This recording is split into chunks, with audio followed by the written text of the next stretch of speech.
Yo, what's up, everybody? Welcome to another episode of the Prop Wiz. I'm your host, Wiz. Today, because I promised way back in February, that's February 2023, for those of you watching this from the future, I promised that I would do a review of signed collectibles that I got signed at the Atlanta Comic-Con here earlier this year. And time slipped, man. It literally felt like it was just yesterday. It wasn't. It was back in February. But anyway, figured it was never too late. Woke up this morning to decide, let's talk about it. But anyways, just a little backstory. I've been going to Comic-Cons for years. I'm here in Atlanta now, but I used to live in Washington, D.C., where they had the Awesome Con, what was called the Awesome Con. They also had a Comic-Con that was in Baltimore every year that we used to rock, man. It was really something that I just did with the kids. It was just an awesome time for us, man. The kids would dress up. Every now and then I would dress up. There's probably two of them that I think I dressed up. In fact, my favorite one was me and the family was dressed as Jedis and Sith. Got a lot of love, a lot of attention, man. It's just a real fun environment. If you haven't been to a Comic-Con, any Comic-Con, definitely go, man. Get your friends to go, your family to go. If they can't go, go on your own, man. It's a real fun event. You're just surrounded by positivity. But anyways, mission one was just something to do with the family. And then recently here in Atlanta, it became this thing of, man, why don't I get my stuff signed? Like, you got these stars and stuff. So before a few years ago, I wouldn't even stand in those lines to talk to celebrities. Like, I would see them. Some of my favorite celebrities have been. William Shatner was in the one in DC at one point, and I didn't get no signatures, didn't try to get no signatures. And then it's like, man, what can make my collectibles that I already own just a little bit more special, to have it signed by the artist or signed by the actor that played the character or whatever, man. So that's my mission here on out. Anytime there's a Comic-Con here, I try to see who's on the guest list and what collectibles can I get signed. So this year, there was a bunch of them, man. So I really had to narrow it down. And I narrowed it down to Charlie Cox, Robert Englund. In fact, in this order, it was actually Robert Englund, man. Robert Englund, of course, since childhood. So I had to have that, right?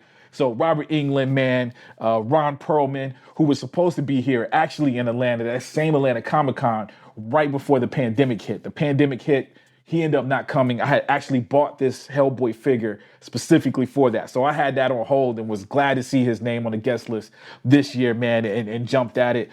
Anthony Daniels was there, and then Charlie Cox, man. And to be honest with you, it's a money game, right? Some of these signatures, I believe Robert Englund and Anthony Daniels' signature, I think, was $220. So not the cheapest thing in the world. Ron Perlman, I think, was in the $100 range. It might have been $60 to $100. Charlie Cox was fairly cheap, man. I want to say his was like $67 to $70, man.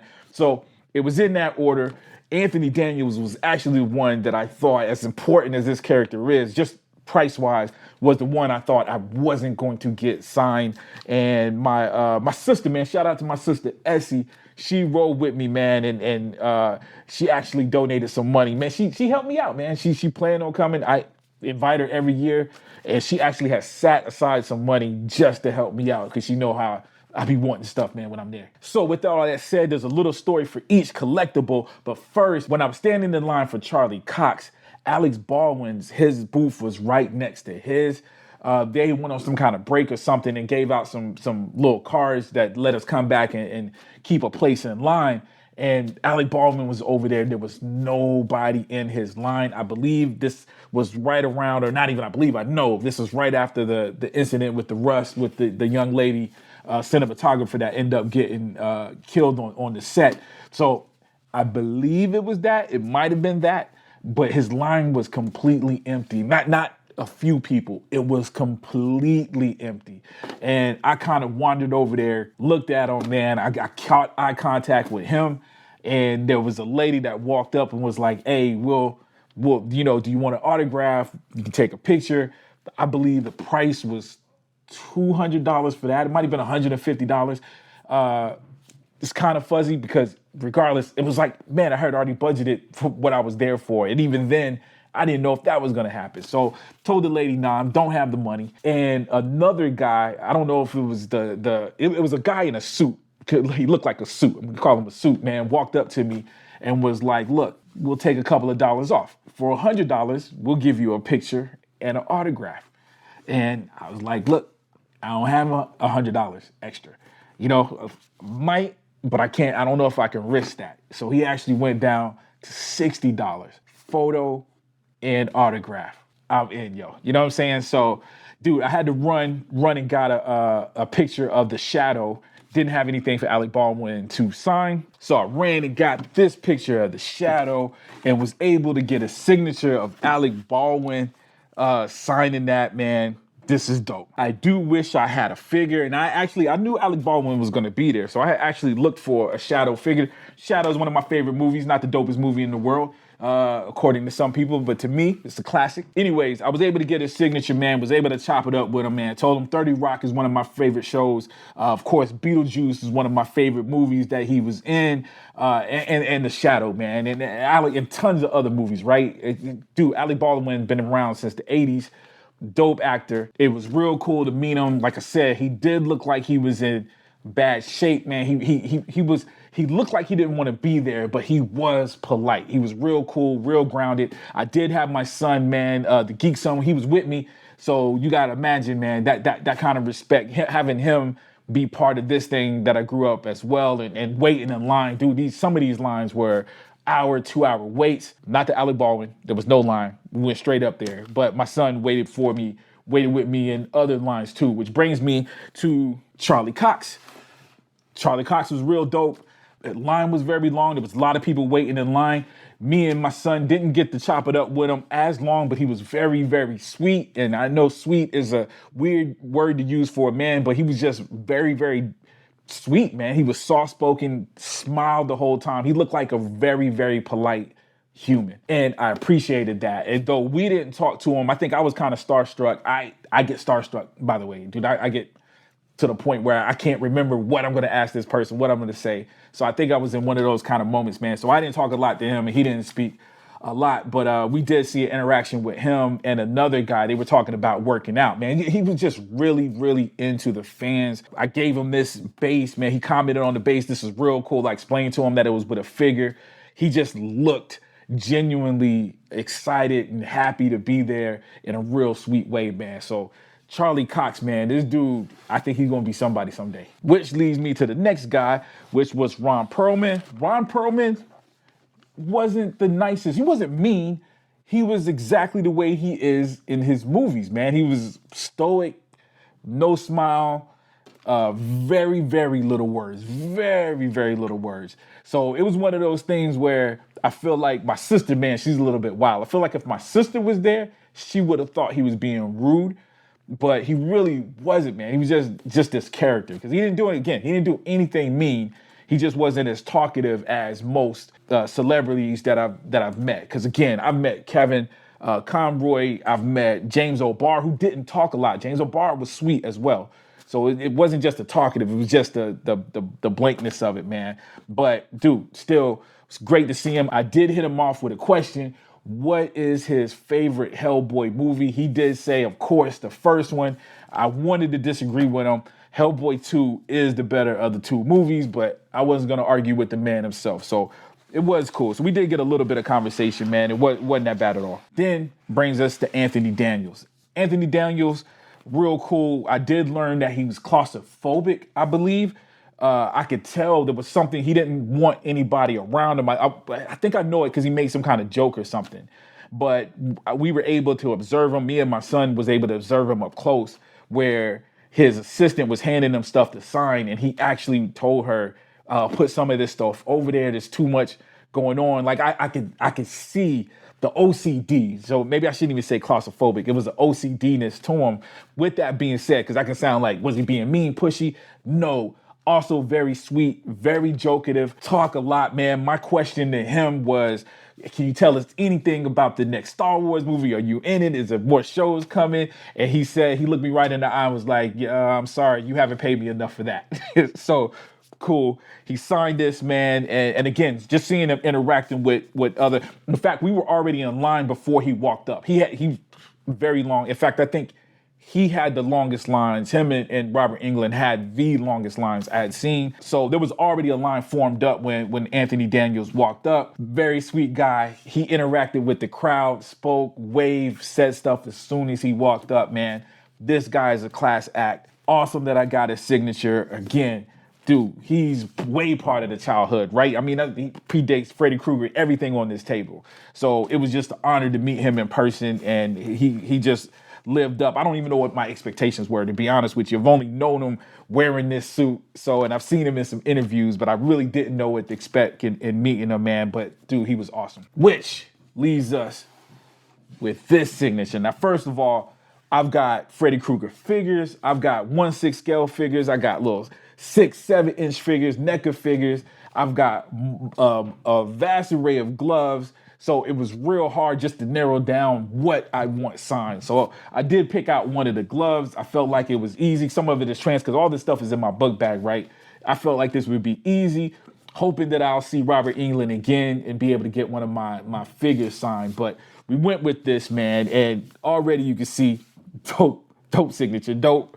This is abnormal, dude. I didn't even ask for this, yo. This is way more than what I expected. Again, his autograph was up there. It was about $200. Long line. We could see him talking to everybody, dude. He was talking to each person at least 5 to 10 minutes, maybe more with some people. Dude, he was taking his time with each individual person. And dude, you can imagine, it's such a funny thing, man. And it reveals my own selfishness, because when I was waiting and watching it, I was getting angry. Like, I was just, yo, why are you taking this time with all of these people? And then, of course, when me and my son got there and he took the time, it was just like, dude, it makes sense, yo.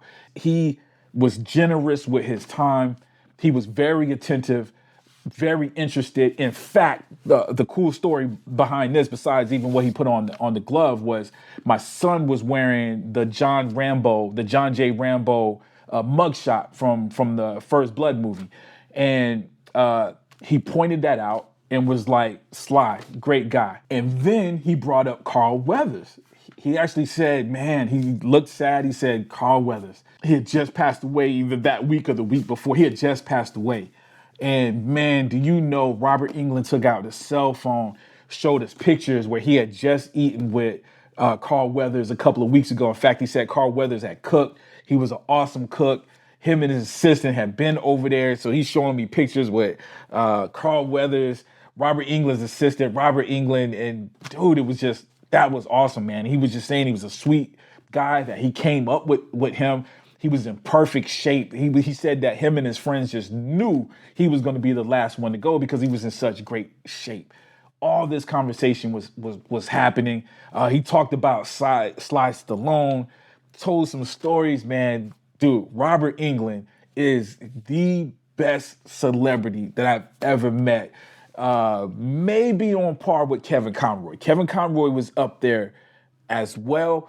Very generous, but dude, just Robert Englund made you feel like family. He made you feel like we were cool, like we were just as important as his friends. And of course, then it made sense that he probably made every person before us felt that. But the fact that he was able to grab things right on the spot just tell you how authentic he was, right? It wasn't just this planned thing that he was doing, man. So I thought that was awesome. So anyway, got tongue-tied again with the celebrity show. I get stuck, man. So he asked me what did I want on the glove. I was like, yo, just a signature or whatever you want to put.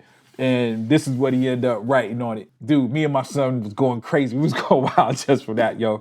This was super dope. Definitely my favorite signature, man. He even had, even on top of that story, he had even him picking the Sharpie. What Sharpie? He picks up the gold Sharpie and was like, oh, this is going to make it pop.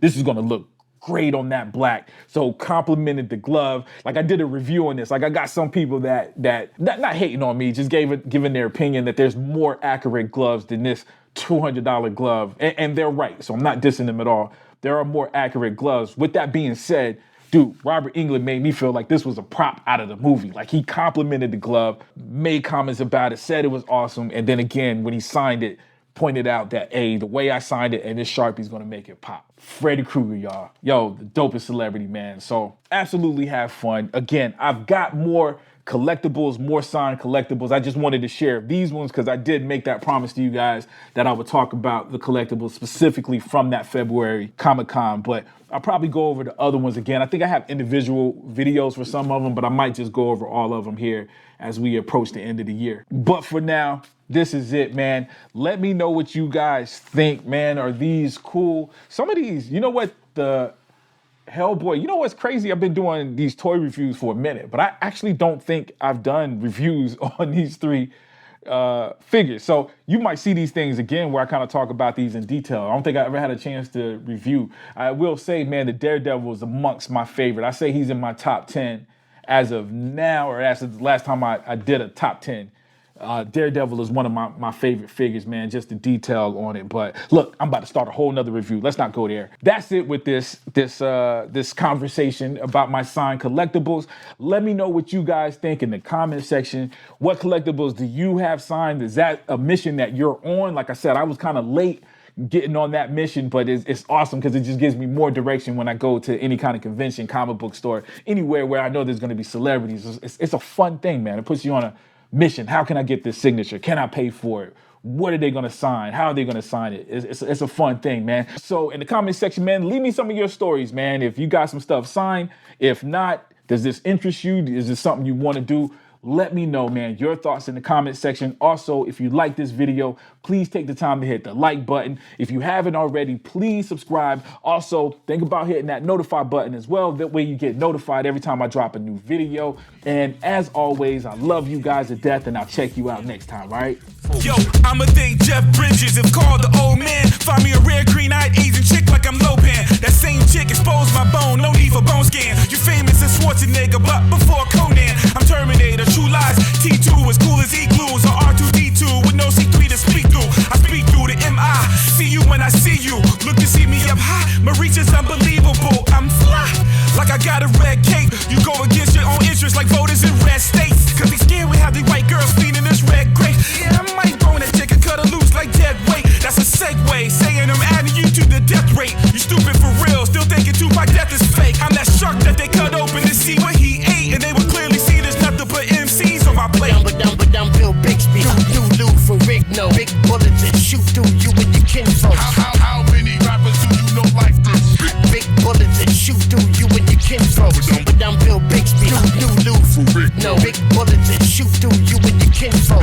How many rappers do you know like this? Big bullets that shoot through you and your kinfolk. Yo, oh no, grant mercy on my soul. Your soul for less dough than houses foreclosed. My closed doors open while you focus on them broke hoes. I know the broke hoes get that solid gold dome like ATL, Capitol buildings or buildings in Rome. Reveal the illest villain, killing for real, nothing but bones are left. No flesh, chest, death to your clone. You probably got my DNA from out your wife's hole. It was her idea to brush my pubic hair with your comb. But yuck, I'm scared your blood stuck to my clothes. Kill you, plus your family